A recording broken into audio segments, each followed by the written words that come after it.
Assalamualaikum warahmatullahi wabarakatuh.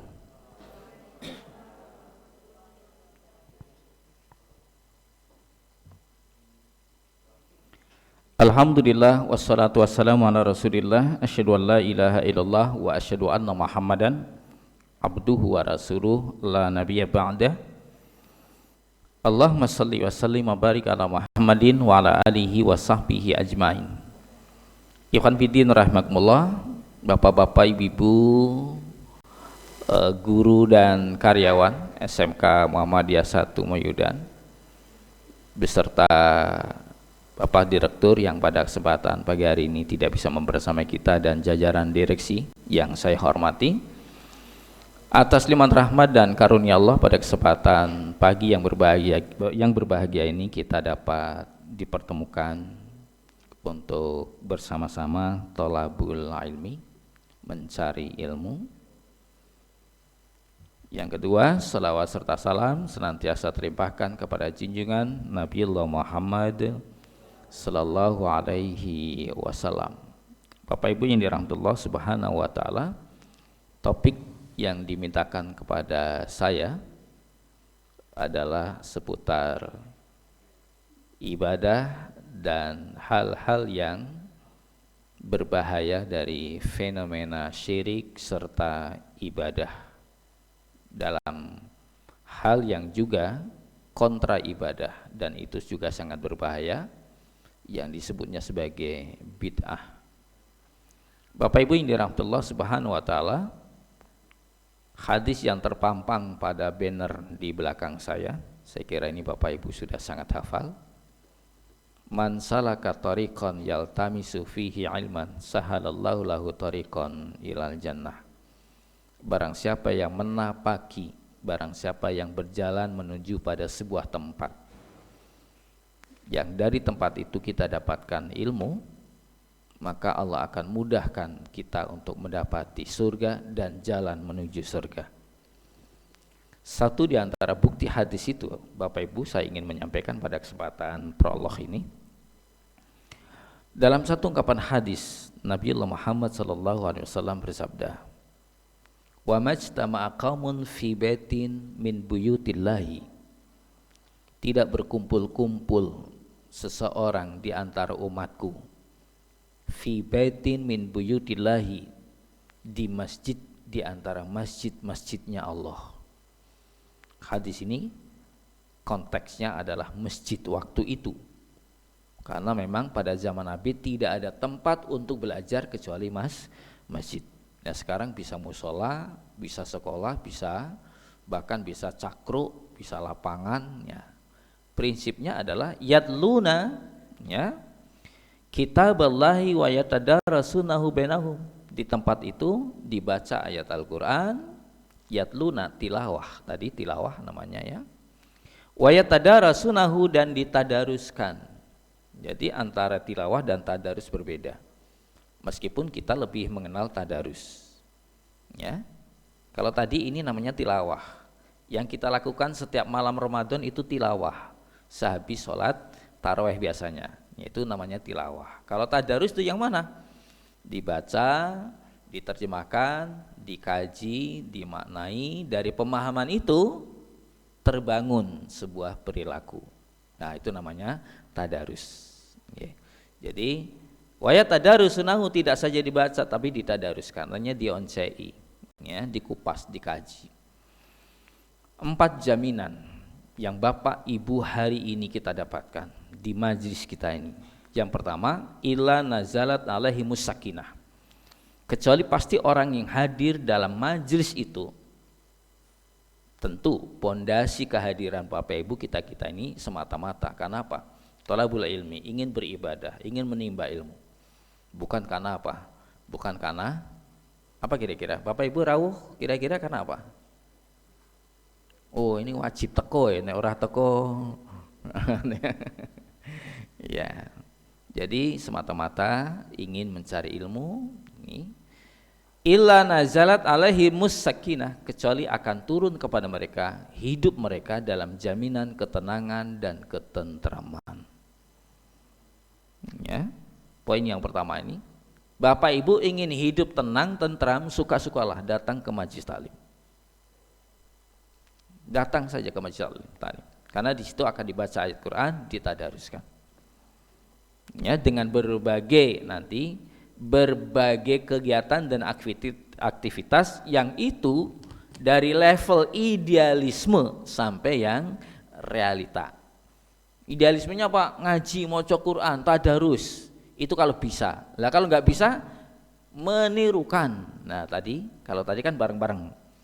Ya biasanya kalau saya pengajian kata per kata. Ya Bani Israila baru. Nah itu. Ya. Uzkuru ni'matiyallati. Ya, jadi nanti yang belum fasih benar nanti lama-lama tertata. Nah, itu kalau saya biasanya begitu. Tapi karena di sini kebiasaannya langsung, ya. Baik ini.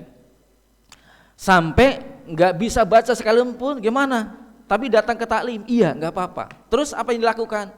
Dengarkan aja. Ya, cuma mendengarkan saja. La'alakum turhamun. Pasti kamu akan disayang sama Allah. Nah, ini yang pertama. Yang kedua, wahafat humul malaikah. Orang-orang yang hadir pada majlis taklim, majlis yang di situ Quran dibaca, yang di situ dikaji Quran, mungkin nanti ada juga ya tambahan kajian namanya sunnah atau hadis. Jadi prinsip pengajian menurut Nabi itu Quran yang dikaji atau sunnah yang dikaji.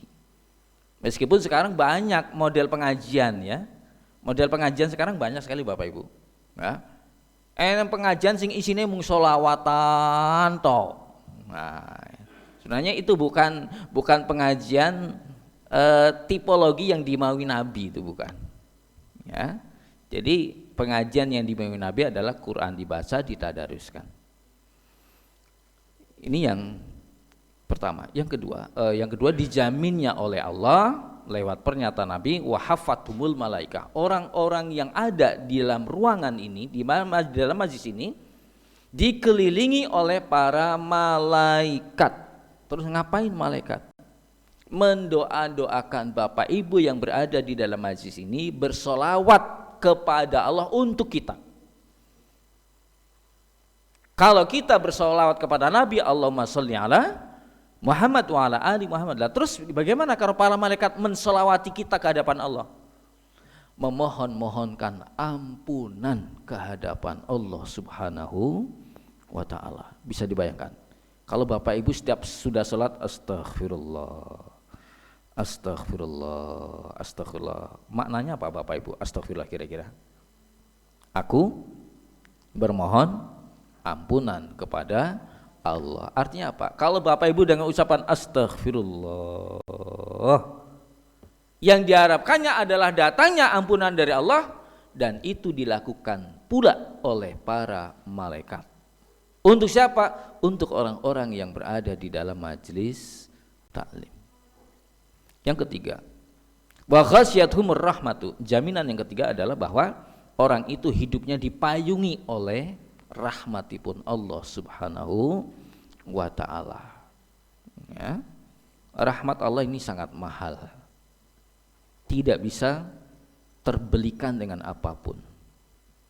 Bahkan surga sekalipun Bapak Ibu, surga sekalipun tidak bisa terbayar dengan amal soleh sehebat manusia di dalam perilakunya beramal soleh.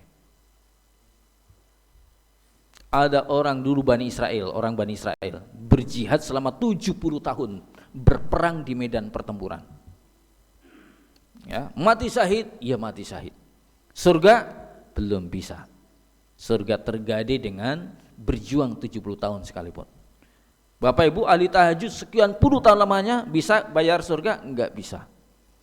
Puasa Senin Kamis tambah lagi 3 hari dalam 1 bulan bisa membayar surga? Enggak bisa.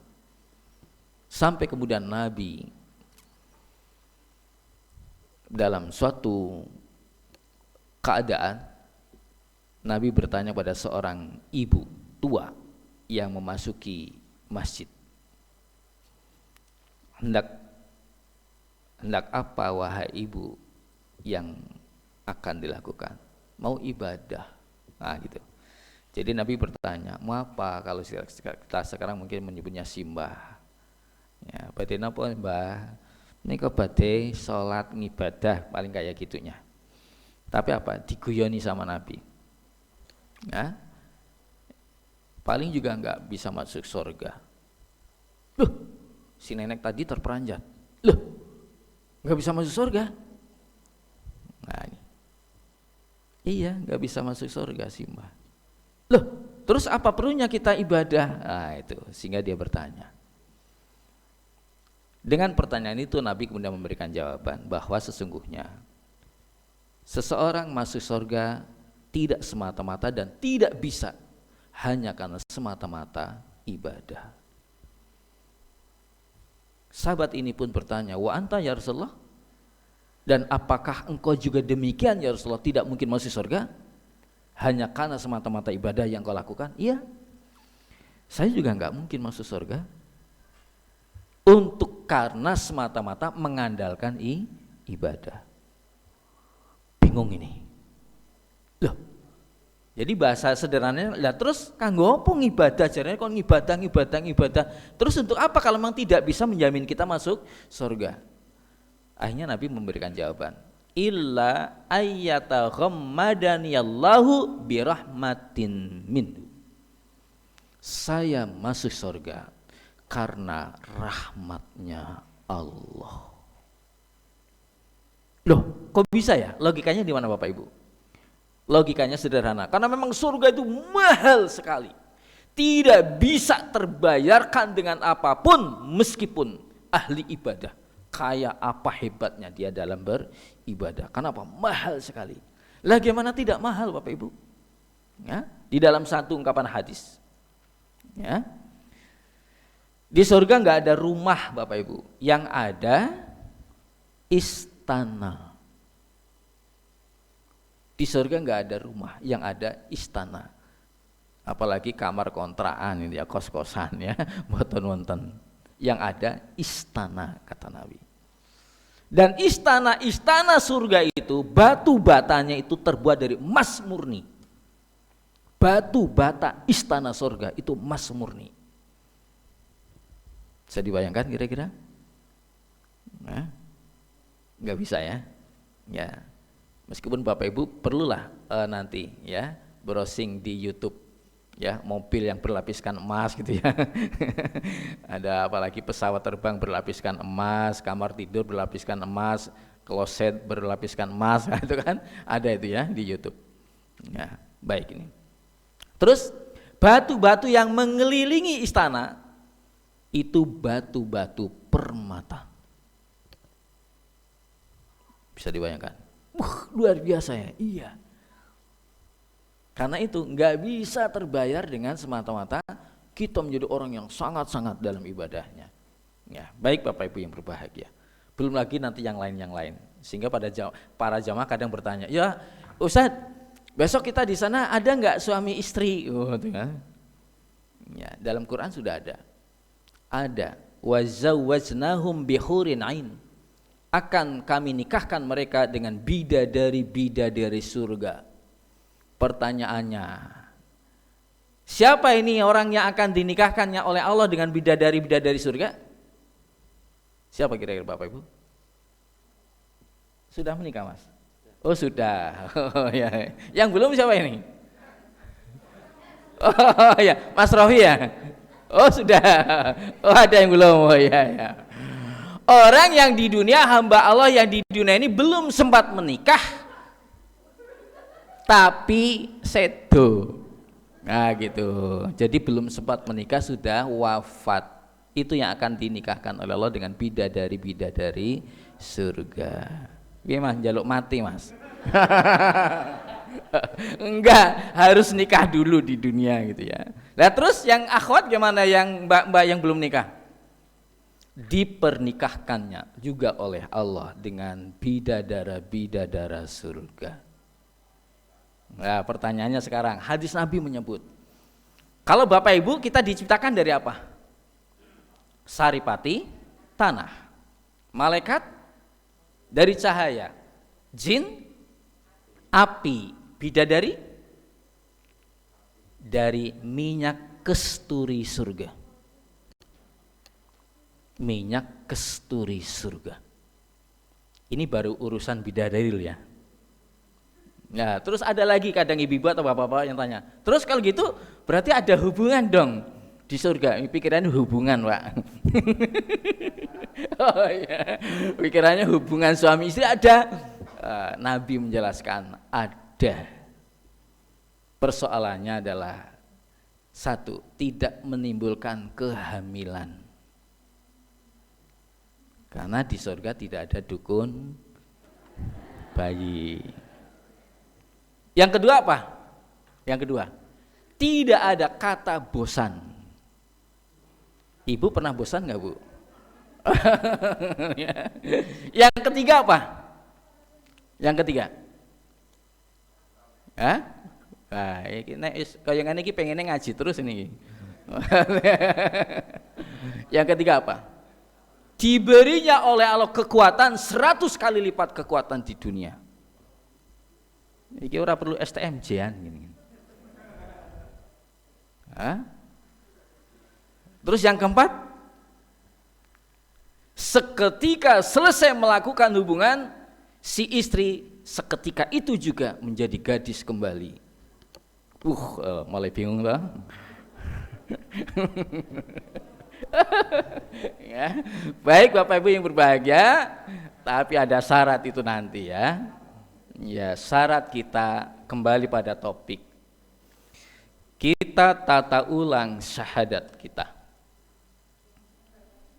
Ucapan asyhadu alla ilaha illallah wa asyhadu anna muhammadar rasulullah yang dalam sehari semalam berapa kali minimal Bapak Ibu? Berapa kali kita ngucapin asyhadu alla ilaha illallah asyhadu anna muhammadar rasulullah? 9 kali. Subuh sekali tahiyat, zuhur, asar, maghrib, isya. 9 kali itu minimal. Ditambah lagi mungkin zikir sesudah sholat, la ilaha illallah wahdahu la syarikalah lahul mulku walal hamdu wa huwa ala kulli syai'in qadir. Sesudah subuh 100 kali, sesudah maghrib 100 kali. Sudah pernah praktek? Oh belum ya. Ya, kalau 100 kali kayaknya Bapak Ibu kadosipun rada sambat Wah, pengen 100. Ora sempat masak iki. Ya, Nabi tahu karena Bapak Ibu mesti bakal sambat. Makanya didiskon. Ya weh nek ora ping 100 ya ping 10 wae. Bapak Ibu milih yang mana? Yang 100 atau 10? Mesti 10 gitu ya. Enggak apa-apa, ya. 10 kali sesudah subuh, 10 kali sesudah maghrib. La ilaha illallah wahdahu la syarikalah lahul mulku walal hamdu wa huwa ala kulli syai'in qadir. Itu juga menjadi jalan penjaminan untuk masuk surga. Jadi tadi pertanyaannya, lah terus ngopong ibadah karena ibadah pun tidak memberikan penjaminan masuk surga. Itu maksudnya betapa mahalnya surga. Karena apa? Rahmat Allah pun tidak mungkin hadir tiba-tiba kalau bukan karena disaranai dengan ibadah. Baik. Tapi surga begitu mahal sekali kalau akan dikalkulasi. Masalahnya Allah punya password namanya rahmat. Sehingga apa? Ini betapa mudahnya meraih surga. Ya, betapa mudahnya meraih surga. Nabi bersabda kepada kita, ittaqun nara walau bisyiqqi tamratin. Selamatkan diri kamu, jauhkanlah diri kamu dari siksa api neraka meskipun kamu hanya bisa bersedekah dengan sepotong kurma. Pertanyaan kita, emangnya ada orang bersedekah dengan sepotong kurma Bapak Ibu? Kalau 1 kilo kurma mungkin, tapi nek sepotong, nah, itu artinya apa? Hanya sekedar sepotong kurma yang kita sedekahkan kepada orang, itu pun sesungguhnya sudah menjadi bagian dari jalan menuju surga. Apalagi yang ibu bapak tiap hari tiap pagi, ya, belum lagi nanti dengan event-event kegiatan kemasyarakatan kita. Artinya apa? Surga sangat mudah diraih, iya. Bahkan surga itu mudah didapat, iya. Tapi untuk sampai kepada ini juga bukan sesuatu yang mudah. Ketika paman beliau yang bernama Abu Thalib, Bapak Ibu mengenalnya, nama itu paman Nabi. Beliau kafir, tulen. Emangnya enggak paham Quran? Dia paham banget. Tahu Quran kapan diturunkan, peristiwa Quran diturunkan dia juga tahu. Tapi kenapa? Dia tetap di dalam kekafiran. Dan Nabi Muhammad saking sayangnya dan tahu persis tanpa ini tidak mungkin selamat. Makanya sekalipun pamannya sepanjang umur dia kafir bahkan musyrik, Nabi berupaya ketika Abu Thalib berada dalam detik-detik akhir menjelang kematian. Nabi bilang kepada paman Abu Thalib tadi, ya am, qul la ilaha illallah. Wahai paman, ucapkanlah la ilaha illallah. Nih, kalimatan uhaju biha indallahi. Karena Nabi tahu iki wong iki kafir sak kafir-kafire wong dari nol kehidupan sampai menjelang ajal. Tapi Nabi sangat berharap dengan perjuangan pamannya yang luar biasa, dia jadi bempernya Nabi dari masa kecil umur 4 tahun sampai terus remaja, sampai terus dewasa, sampai terus dia menjadi Nabi dalam ancaman kaum Quraisy. Abu Thalib pasang badan, jangan coba-coba ganggu ponaanku. Nah, itu Abu Thalib. Tapi Nabi belum puas dengan keberadaan paman beliau yang masih kafir, sehingga beliau bimbing pamannya menjelang ajal, wahai paman, ucapkanlah la ilaha illallah. Abu Jahal nimpali, wahai Abu Thalib, panjenengan menika tokoh masyarakat. Nah, ini artinya apa? Dengan kewibawaan panjenengan tokoh masyarakat Makkah, ya, jangan engkau permalukan karena engkau mengikut ajaran Muhammad. Bimbang dia, gusar Abu Thalib. Sampai terakhir blek, mati dia. Abu Thalib tidak mau mengucap la ilaha illallah. Fa'aba ayakula la ilaha illallah. Geleng. Blek, mati. Nabi Muhammad langsung shock. Bisa dibayangkan. Kenapa? Karena sesungguhnya Allah teramat sayangnya. Sekian puluh tahun perjalanan hidup orang itu kafir, rapopo. Asal menjelang mati dia mau mengucap la ilaha illallah, mesti surga, iya. Sehingga Nabi menyebut man akhiru kalamihi la ilaha illallah dakhalal jannah. Barang siapa yang akhir ucapan menjelang kematian, masa lalunya kafir, yang komunis, wis pokoke orang agama ateis. Tapi ketika dia menjelang ajal, mau dia mengucap la ilaha illallah, apa jaminan Nabi? Dakhalal jannah, mesti mlebu surga, mesti. Berarti surga ya enak yo, mudah ya. Teorinya, Pak. Teorinya. Jadi sesungguhnya ucapan hadis ini tadi konteksnya adalah orang yang sama sekali tidak mengucap la ilaha illallah seumur-umur, minimal wis to. Le ngucap nek arep mati ya ora apa-apa. Nah gitu ya. Ya. Maksud saya yang saya sampaikan ini apa Bapak Ibu? Maksudnya apa? Bahwa orang mukmin yang istiqomah ibadahnya baik, tidak syirik, nah gitu, ya. Insya Allah meninggal dunia dalam keadaan husnul khotimah. Insya Allah. Ya, begitu dier, ketabrak motor meninggal, tabrak mobil meninggal, begitu masuk ke dalam laut, apa itu? Sriwijaya Air atau Adam Air. Ya, seketika, tadi main bola kok. Terus kena jantung katanya. Terus gimana ini meninggal? Pertanyaannya, husnul khotimah atau tidak? Kira-kira husnul khotimah atau tidak? Lihat dia muslim, ibadahnya baik. Terus dalam konteks akidah keyakinannya, insya Allah dia orang yang sangat bersih akidahnya. Ibadahnya, insya Allah dia adalah pengikut berittiba perilaku ibadah Nabi. Udah insya Allah. Apalagi Nabi memberikan penjaminan bagi seorang mukmin mati mendadak itu husnul khotimah. Ya? Ini terbakar husnul khotimah, tenggelam husnul khotimah. Ini. Jadi orang mukmin pasti husnul khotimah insya Allah. Meskipun ada orang, aduh saya nggak sempat mentalkin ibu saya ya kemarin bapak waktu mau meninggal saya tidak sempat bimbing ngucap la ilaha illallah. Rapopo. Toh subuh tadi pagi bapak sudah sholat subuh. Ngene apa mboten? Sudah bertahlil belum kira-kira tadi subuh? Sudah. Ya, meninggal tengah malam nggak ketahuan. Tahu-tahu subuh dibangunkan sudah, ya badan sudah kaku. Maghrib sholat nggak? Sholat. Isya sholat. Udah yakin. Bismillah. Baik Bapak Ibu yang berbahagia. Jadi dalam konteks keyakinan ada penyakit yang harus Bapak Ibu waspadai. Dalam konteks akidah penyakitnya itu namanya syirik. Dan syirik fenomenanya ini sangat banyak. Ya, syirik itu apa? Syirik kalau dalam bahasa kita mempersekutukan, mempersamakan, menduakan.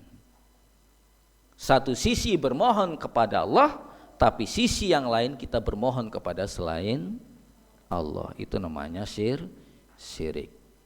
Itu yang secara global bisa kita pahami.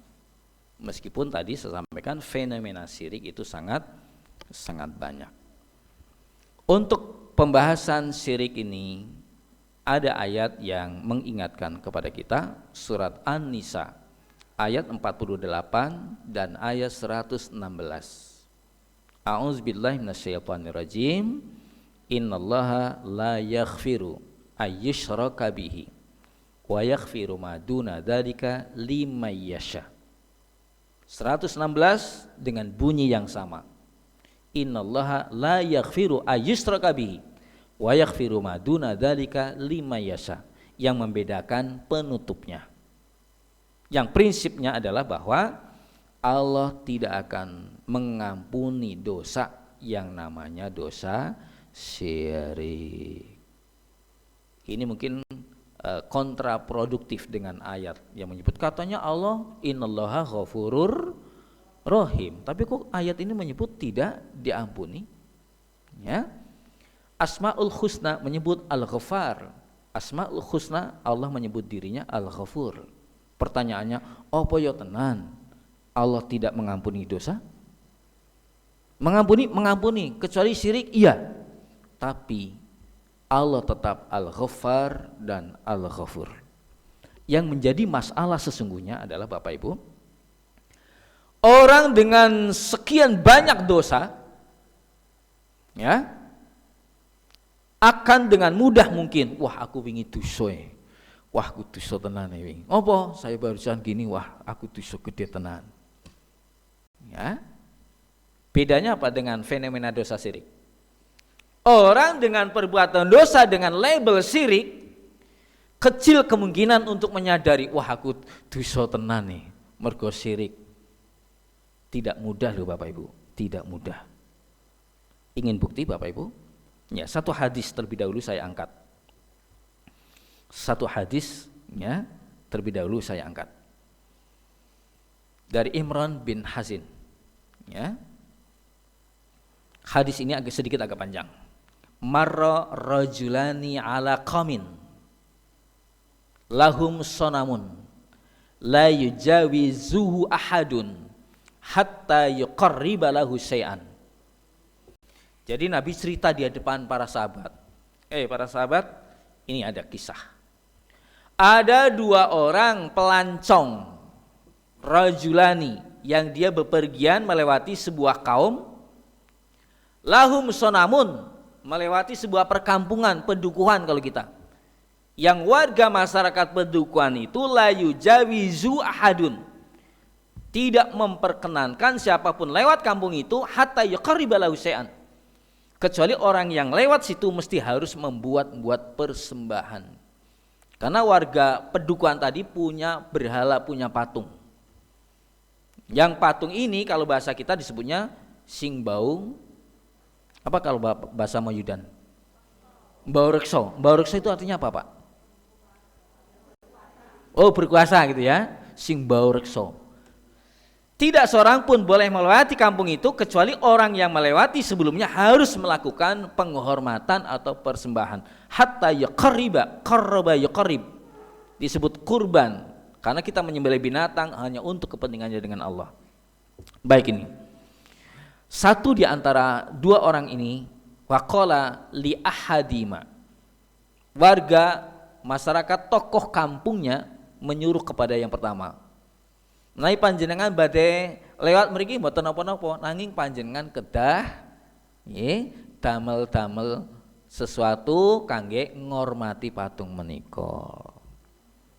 Nah, orang yang pertama menjawab, laisa indi syai'un uqribu, kula mboten gadah napa-napa, niatipun namung melampah-melampah. Saya enggak punya apapun untuk saya persembahkan kepada si patung karena niatan saya hanya sekedar jalan. Dan saya kebetulan melewati kampung ini. Ya, tapi nggak boleh kalau panjenengan tidak membuat persembahan. Nah terus ya harus membuat persembahan. Nah terus saya harus buat apa ini? Qarib waladu baban. Kalau panjenengan mboten kagungan napa-napa kagem persembahan menika monggo. Ngagem laler mawon mboten napa-napa. Pakai laler Bapak Ibu. Itu yang disebutnya oleh Nabi dan membuat para sahabat tertegun. Karena Nabi di awal hadis ini menyebut dakhala nara rajulun fi dubabin wa dakhala jannata rajulun fi dubabin. Wahai para sahabat, ada loh seseorang masuk neraka gara-gara seekor lalat, dan ada seseorang masuk surga juga gara-gara seekor lalat. Para sahabat tertegun. Lah, wa kaifa dzalik ya Rasulullah? Loh kok bisa? Ya Rasulullah, kok bisa? Hanya karena seekor lalat orang bisa masuk surga dan juga seekor lalat bisa menjadikannya masuk neraka. Gimana ya Rasulullah ceritanya? Lah, Nabi cerita tadi. Jadi ada dua orang melewati sebuah kampung karena dia melancong. Terus orang yang pertama tadi disuruh gimana? Nganggo laler we ora apa-apa. Nah, betul, dicarinya dia dan dapat satu ekor lalat. Begitu lalat dia dapat, dia bunuh lalat dan dipersembahkannya untuk si patung sang pembawa rekso kampung. Yang dibangunnya sebuah keyakinan, mergo iki panenane, dagangane, apalagi anak-anak generasi anak muda kita ini ramriangan, pokoknya dibangun ya persepsi dan asumsi-asumsi, ya gitu. Terus apa? Karena dia sudah dapati seekor lalat, dia bunuh dan untuk dipersembahkannya kepada si patung tadi. Fakhallau sabilahu, orang itu pun dipersilakan, pun monggo nai badhe nglajengaken panjenengan tindakan monggo. Tapi apa kata Nabi? Fadakhalan nar, neraka dia. Masuk neraka wahai para sahabat. Waqila lil akhar, orang kedua disuruhnya dengan perintah yang sama. Tetapi orang yang kedua berkata, ma kuntu li uqarriba syai'an dunallahi azza wajalla. Kalau bahasa kasarannya moh. Nah gitu. Moh, saya enggak mau pokoknya. Seperti teman panjenengan tadi sekedar lalat. Enggak, saya enggak mau. Kenapa? Tidak ada sesuatu pun yang harus kita hormat, harus kita sembah, kita agung-agungkan. Dunallahi, kecuali Allah. Kula mboten. Loh, tapi panjenengan nggak bisa lewat loh. Ya? Mungkin terus terjadi perdebatan sengit itu. Buktinya apa? Fadarabu unuqahu. Orang itu akhirnya dihajar. Dipukuli, akhirnya meninggal di tempat. Mungkin ini ada dakwahnya di situ mungkin, tapi dalam hadis tidak disebut. Ya. Mati dia, tapi disanjung oleh Nabi. Fadakhalal jannah. Baginya surga. Apa yang bisa kita garis bawahi Bapak Ibu? Ini fenomena syirik yang hari ini justru dibudayakan. Ya, dengan dana istimewa, dana keistimewaan, dana yang hampir 1 triliun itu.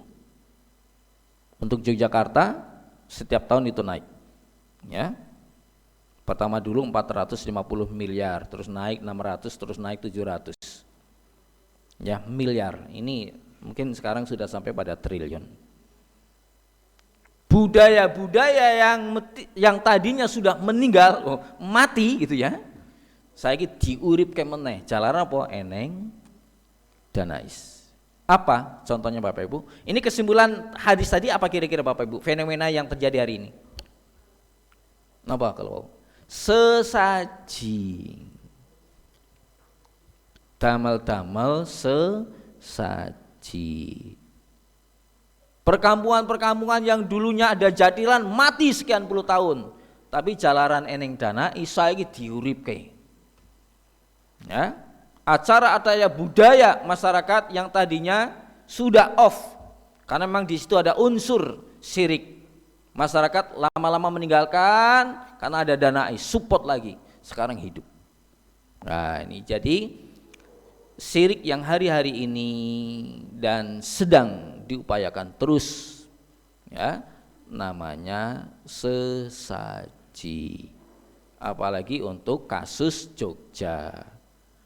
Damel jembatan sajen, bangun omah sajen, mantenan sajen, nanem padi sajen, panen padi sajen, Selasa Kliwon perapatan sajen. Gini apa mboten?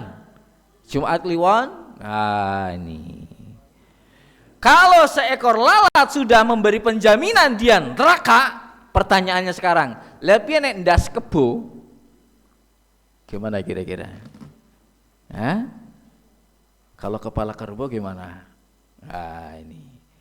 Anak-anak tolong Bapak Ibu guru yang pegang PAI siapa nih? Ismuba ini. Wah, nih.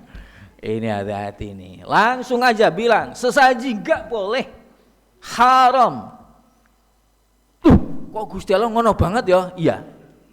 Fenomena syirik ini ngeri banget Bapak Ibu. Ngeri sekali. Mengerikan sekali. Orang judi, orang mabuk, apalagi dosa kira-kira? Judi, mabuk, apalagi kira-kira?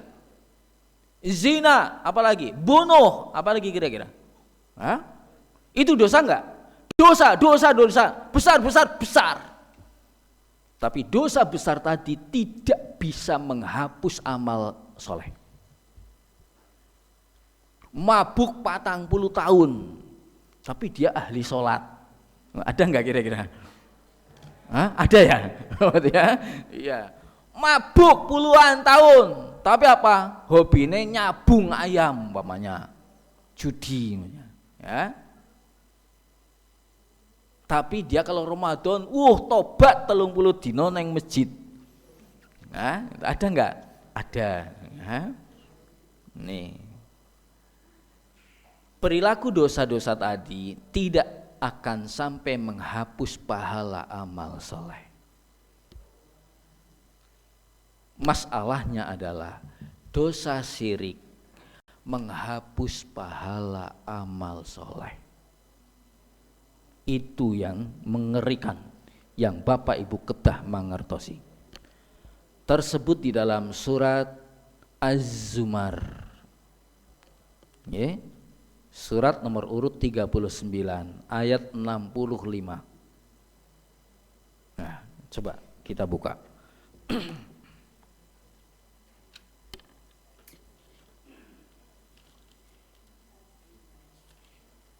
Ya, saya baca. A'udzubillahi minasyaitonirrajim. Walaqad uhiya ilaika wa ilal ladzina min qablika la in asyrakta la yahbatanna 'amaluka wala takunanna minal khasirin. Surat Az-Zumar ayat 65.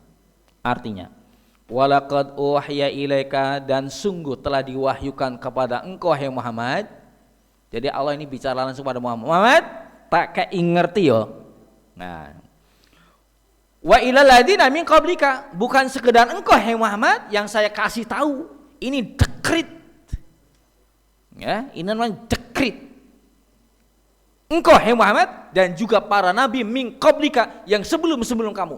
Jadi semua nabi sudah mendapati ayat ini semuanya. Dari sejak Nabi Adam sampai dengan Nabi Muhammad SAW. Semua nabi dapati ayat ini.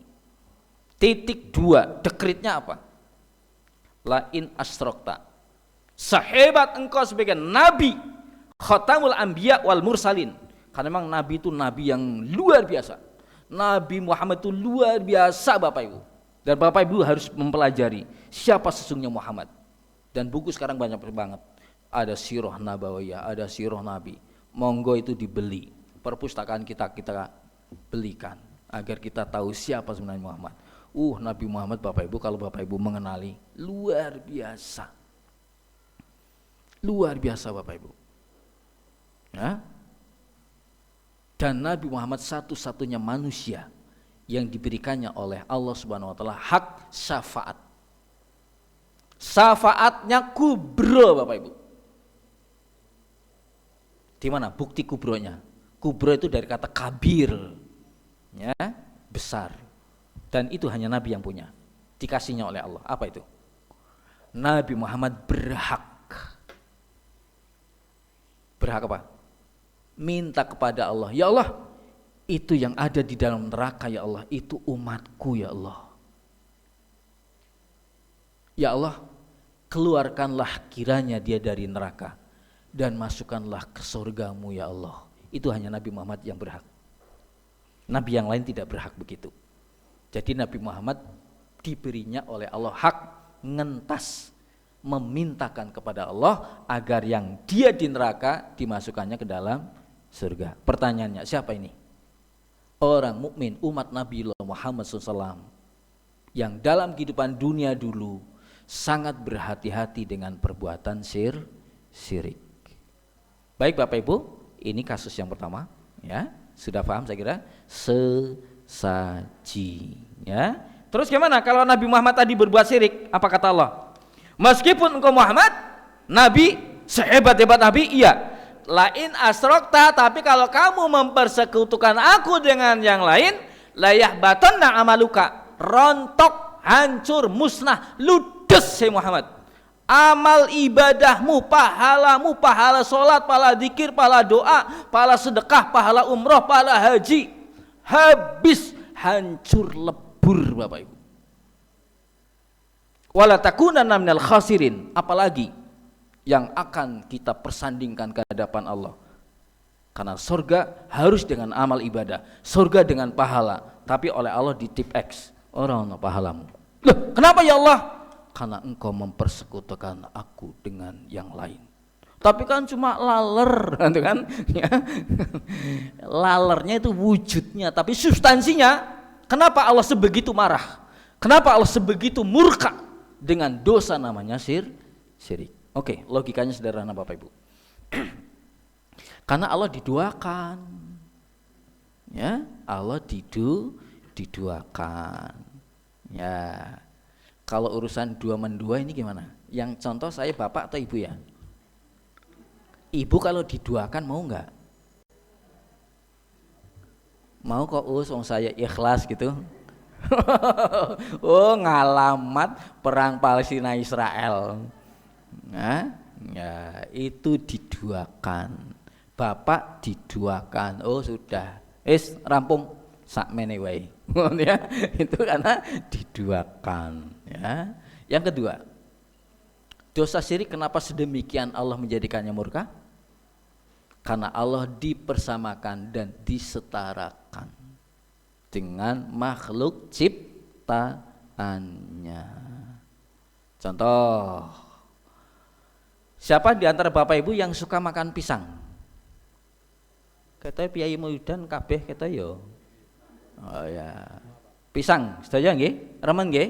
Ya. Bapak Ibu makan pisang suka? Iya, oke. Monyok? Suka?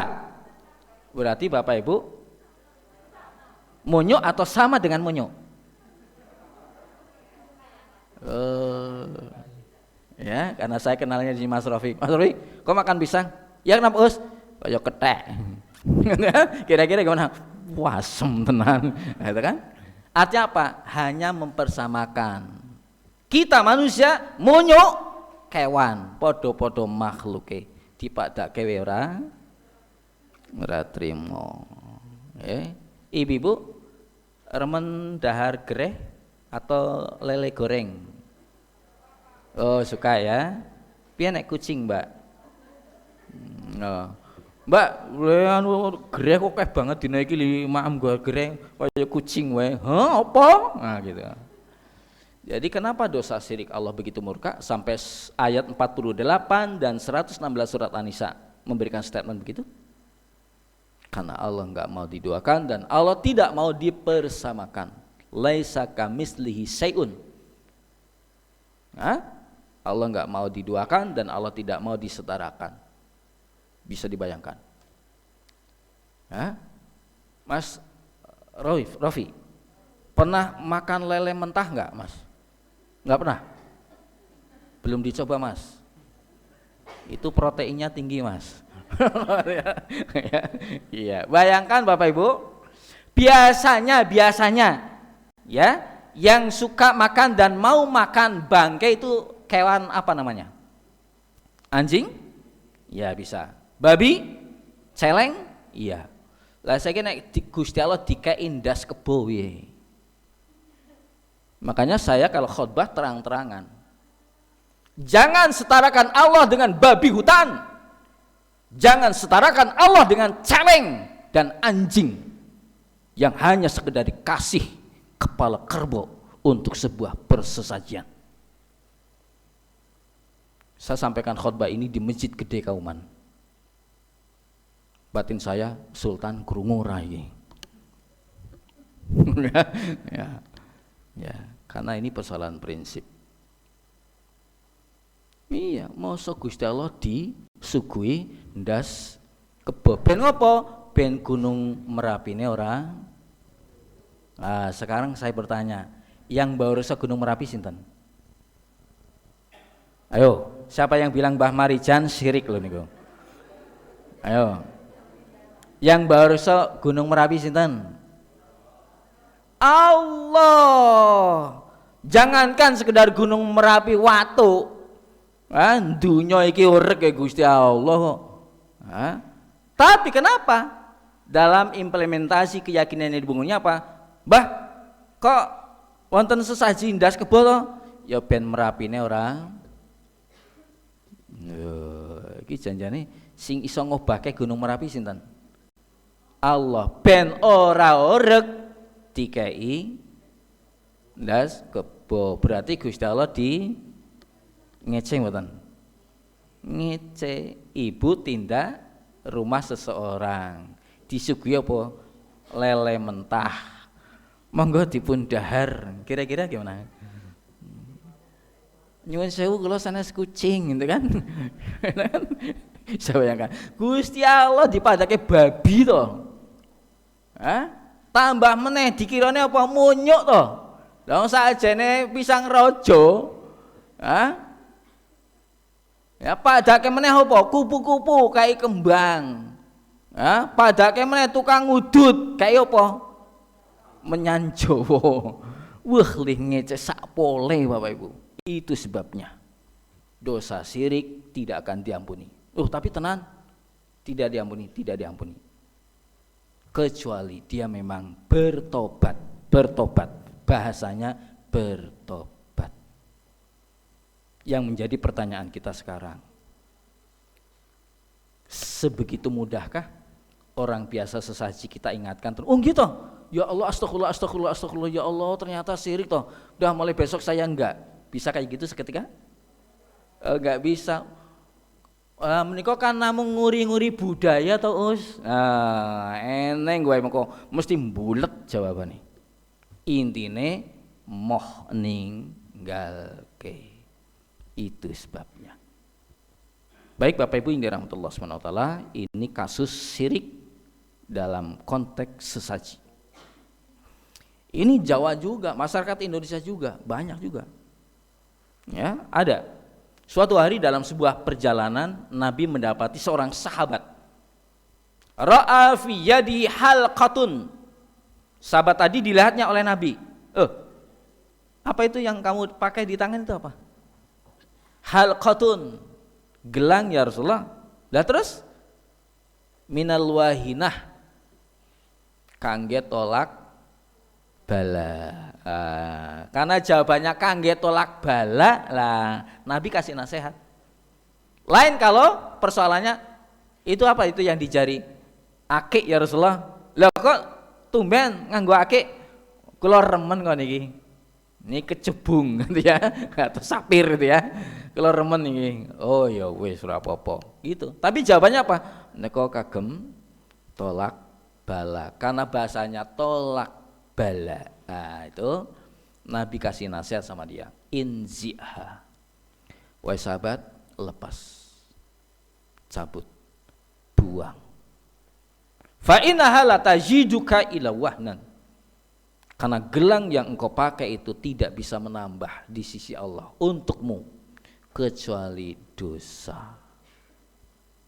Oh, orang tadi masih jawab, tapi kan ya Rasulullah, tapi ini biasanya wong Jawa. Nah, wis to buang ae buang. Kalau di Jawa ada enggak kayak gitu? Ada enggak? Ada, ya. Anak kecil biasanya kasih apa itu? Yang sikil, yang leher, yang sini. Ya, ben ngopo? Ben ora keneng sawan gitu kan? Itu kan. Oh, ini hati-hati nih. Inziha kata Nabi, lepas, buang. Tapi Rasulullah, tapi terus Nabi bilang yang terakhir. Fa innaha in mitta, wahai sahabat, jika engkau mati, wahia alaika, dan gelang itu masih gantung dan kamu percaya bahwa gelang yang kamu pakai bisa memberikan madarat dan manfaat, ma'aflahta abadan, kowe ora bakal mlebu swarga. Ini Bapak Ibu tolong.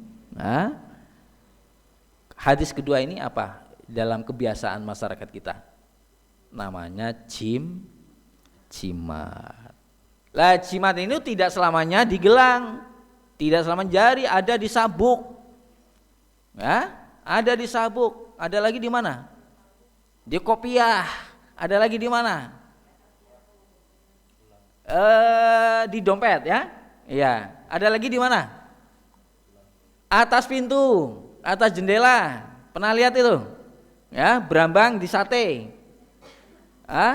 Ada lagi pernah itu? Ya, atau mori putih digantung. Itu Bapak Ibu masyarakat kita. Kalau kita tanya, "Mbah, kau wonten ngaten to?" Ya ben ora eneng apa-apa. Jawabannya kan gitu kan. Intinya tolak bala. Padahal apa? Seorang mukmin cukup la haula wala quwata illa billah. Atau yang kedua, hasbunallah wa ni'mal wakil. Baik Bapak Ibu yang berbahagia, mari syahadat kita bersihkan dari noda syirik. Karena sangat bahaya. Pertanyaan berikut. Terus gimana kalau masa lalu saya pernah gini. Akui bahwa itu dosa. Sesali diri, bertobat, dan jangan diulang kedua kali. Udah selesai. Ya, saya pas ngisi pengajian di Masjid Gede Kauman, takjil itu kata itu. Saya pakai slide, ya. Saya bicara masalah ini sebagainya. Setelah itu ada seorang datang, Ustaz, saya mau konsultasi. Iya gimana? Saya tanya, dari mana Bapak ini? Saya dari Jakarta. Loh, di Jogja acara apa? Saya ambil S2 di UGM ya. Terus masalahnya apa Bapak ini? Kebetulan saya sebelum ke Jogja ini kan saya dikasih Ustaz sesuatu. Sama siapa? Sama Pak Kiai. Lah ini ya. Yang sekarang juga repot ini Kiai dukun ini. Ya. Banyak Bapak Ibu Kiai dukun. Ya, saya ada buku ada di rumah itu. Ya. Buku menjadi referensi cara membuat jimat. Kan? Ya, nanti kiainya buatin jimat, tulisannya apa? Arab, roro jim, ba 1 2 3 itu kan. Nah, itu namanya rajah. Itu namanya wifik. Ya, biasanya ada di sabuk atau di dompet, ya. Itu biasanya. Ya, terus gimana? Ya, terus gimana saya Ustadz ini? Ya, ini enggak boleh. Menurut Nabi tidak boleh. Betapapun Pak Kiai yang kasih. Ya, ini pengalaman saya mencoba untuk meruqyah seseorang, Bapak Ibu. Jin itu enggak bisa lepas selagi jimat itu masih ada di badan dia. Ya. Jadi jimat-jimat itu bukan menolak bala, itu ngundang jin, ngundang setan. Termasuk rumah-rumah yang ada di atas pintu, di atas jendela tadi, berambang atau ketupat kosong, ada dia, atau cabai gitu ya, itu pengundang jin. Ya, pengundang jin. Jadi bukan menolak bala. Jadi jangan dikira itu bisa menolak bala, itu justru mengundang jin. Termasuk jin itu bisa diundang dengan apa? Lah, ini yang berikutnya. Untuk konteks akidah harus bersih dari syirik. Untuk konteks ibadah harus luruskan ibadah dan bersihkan dari bid'ah. Ada itu Ustadz, Pak Kiai tempat saya katanya punya piaraan jin 38. Oh, kan? Iya. Ya, saya diceritain kayak gitu. Alah. Oh, Pak Kiai kok miara jin, aneh. Mbok cetok ayam bekisar. Apa kenari gitu ya. Atau apa lagi? Ya.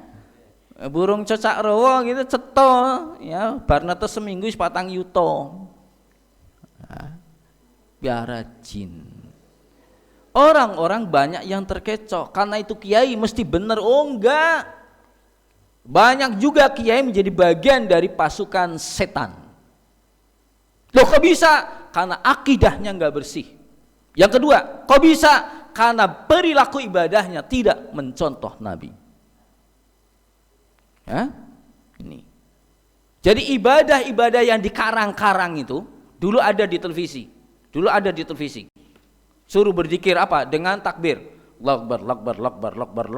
Pernah dengar itu? Ibu-ibu, bapak-bapak ini masih muda apa ya? Apa saya yang paling tua di sini?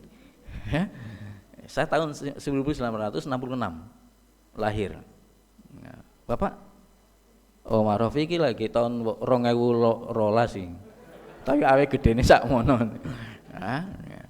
Ada dulu di TV itu. Lokbar. Ya Allah. Takbir itu Allahu Akbar. Iya. Tasbih itu gimana? Subhanallah. Makanya Bapak Ibu kalau berzikir santai kemauan. Subhanallah. Nikmati dengan nafas kita keluar dalam, keluar masuk. Subhanallah. Jangan cepet-cepetan ping 30 terus.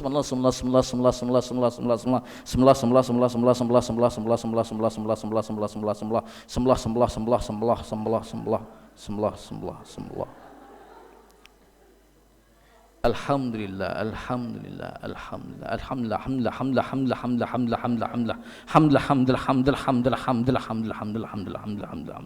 La ilaha illallah, Allah.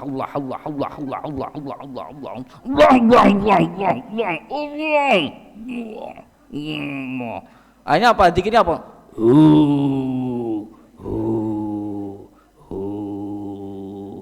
Jare nenek singkatan dari huwa. Huwa katanya apa? Huwallah. Allah. Kayaknya bener tapi ini ngundang setan. Makanya ibadah harus ngikut Nabi.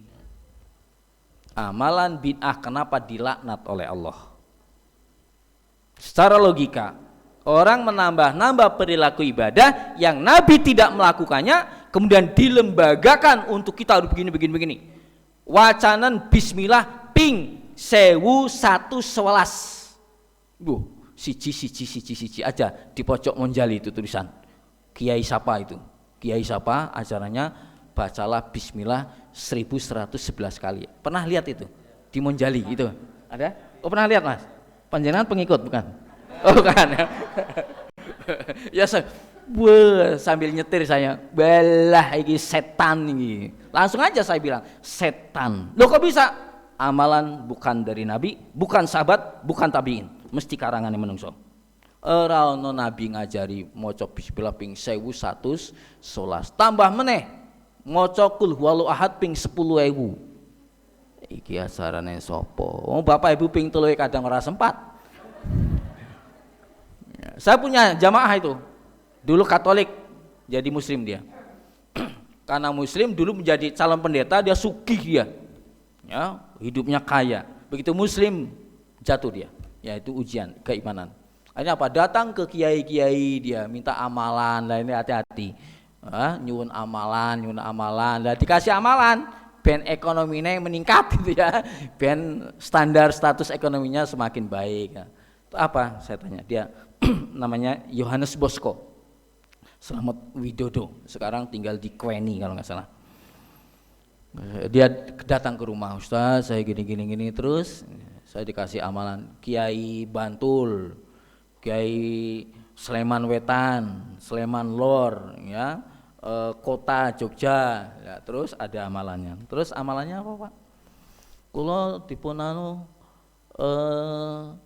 disuruh maos surat Al-Ikhlas. Oh ya bagus itu. Nah, terus limoco gimana Pak? Ya dibaca biasa, naing kedah ping 10.000. Terus saya tanya, Bapak sudah mempraktekkan? Sampun. Terus saya tambah sugih ora? Ya, terus yang kedua, terus ketika membaca surat Al-Ikhlas ping 10.000, rasipun dos pundi panjenengan? Waduh kula cengele badhe. Nabi kuping 3 habis sholat. Lebih dari itu boleh untuk zikiran, naik sepeda ontel, qul huwallahu ahad Allahus samad, naik becak, nyetir, naik pesawat, naik kereta api, sambil zikir nggak apa-apa. Tapi kalau harus 10.000, harus ping 1111, tambah meneh ping 444. Nah ini hati-hati. Mesti ini ajaran kiai setan. Ya, hati-hati. Amalan bid'ah itu mendatangkan laknat dan murka Allah Subhanahu wa ta'ala. Makanya mendingan amalannya sederhana tapi persis kayak Nabi, itu malah lebih benar dibanding amalan ibadah wah saabrek tapi ya, karangan-karangannya menungso. Makanya nanti dalam konteks ini banyak Bapak Ibu, saya punya kitabnya itu. Sholawat itu macamnya 73 sholawat. Padahal yang dari malaikat Jibril sederhana, Allahumma sholli ala Muhammad wa ala ali Muhammad. Atau yang kedua, kalau nama Nabi disebut sallallahu alaihi wasallam. Sederhana. Jadi ajaran Nabi itu sederhana sekali. Islam itu sangat simpel, mudah. Sampai Nabi bersumpah, inna dina yusrun. Sak tenane agama iki gampang. Tapi agama ini menjadi ruwet dan berat ketika mengikuti kata si A, kata si B, kata si C, kata si D. Kiai si A, kiai B, kiai dan semacam-macam. Itu pentingnya. Kita beribadah mesti harus mengikut tuntunan Rasulullah Muhammad SAW.